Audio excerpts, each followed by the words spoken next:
Book 1, Dungeon Crawler Carl. Carl ventures outside on a winter night to fetch his ex's cat, Donut, only to witness every human structure collapse as a syndicate broadcast declares that all materials will be harvested and survivors must fight through the 18-floor world dungeon, televised, to reclaim Earth. Choosing the dungeon over death, Carl barely reaches a tutorial guild. There, Donut, rewarded as the first cat in the dungeon, gains speech and intelligence, insists on leading their newly named Royal Court of Princess Donut, and, despite her vanity, bonds with Carl. They slay monsters, including neighborhood bosses, to level up. Carl's AI-granted gear boosts his combat but forces him to stay barefoot. Donut acquires regal mage items. A goblin pacifying tattoo lets Carl buy massive explosives, cementing his lunatic reputation. They survive an attack by bounty hunters Frank Q and Maggie Mai, who stalk other crawlers, and, when the stairwell to Floor 2 opens days later, descend with fewer than half of the original millions remaining. On Floor 2, the court aids elderly survivors from Meadowlark Retirement Home. A dementia-stricken resident triggers a rage elemental by urinating in a hallway. Carl defeats it via loophole abuse, earning a televised highlight that embarrasses a porcine empire ruler. After crushing another boss and amusing the AI's foot fetish, they adopt Mongo, a raptor disguised as a bird. Overcoming a burrow boss with Meadowlark's able residents and mysterious Agatha unlocks race, sure class choices, letting the retirees shed their frailties. Book 2, Carl's Doomsday Scenario. Carl selects the primal race, unlimited skill training, and compensated anarchist class, explosives expert. Donut, loyal to her cat form, picks former child actor, floor-by-floor class choices. Their guide Mordecai becomes their manager, begrudgingly aiding with alchemy knowledge. Floor 3 is an open world of NPC towns filming a reality show series.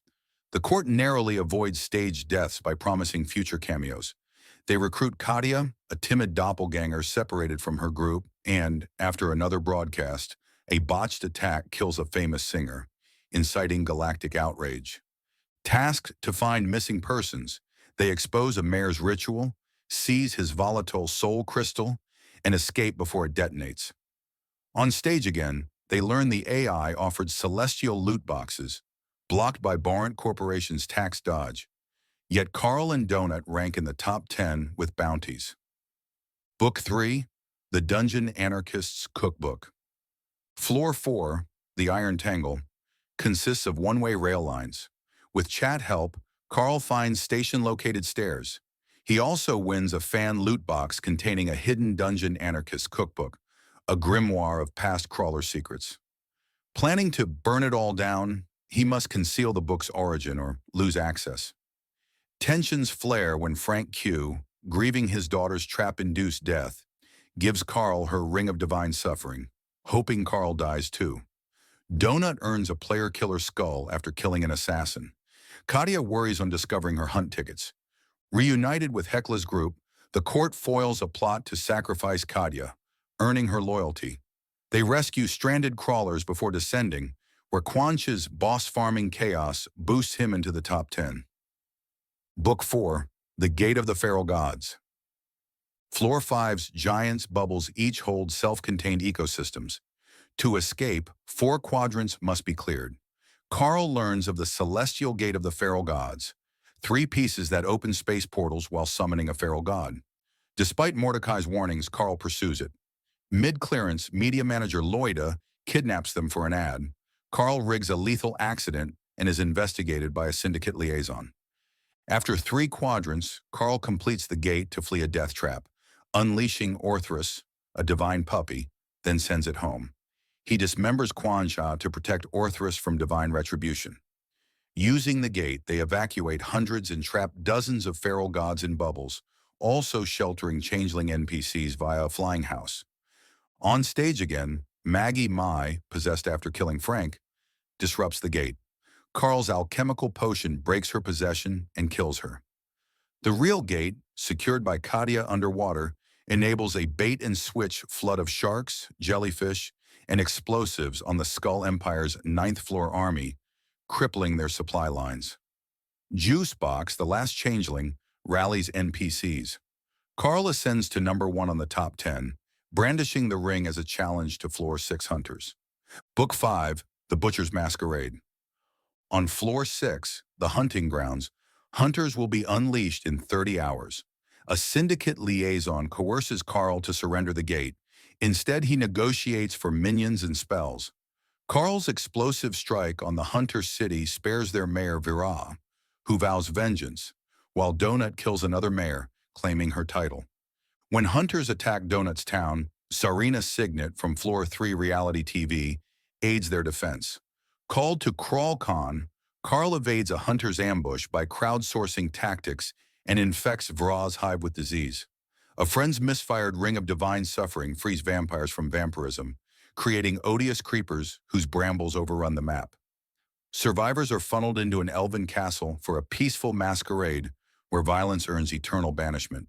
Signet sacrifices herself to break the truce, enabling the court's escape as the castle is teleported to Floor 9 for a last stand. Half the guests die, hunters and bosses alike. Carl and Donut secure spots in ninth floor faction wars using fan-funded resources. Prepotente joins them for the 7th floor sprint, his sponsor items causing the level to crumble, funneling crawlers toward Floor 8. Book 6, The Eye of the Bedlam Bride.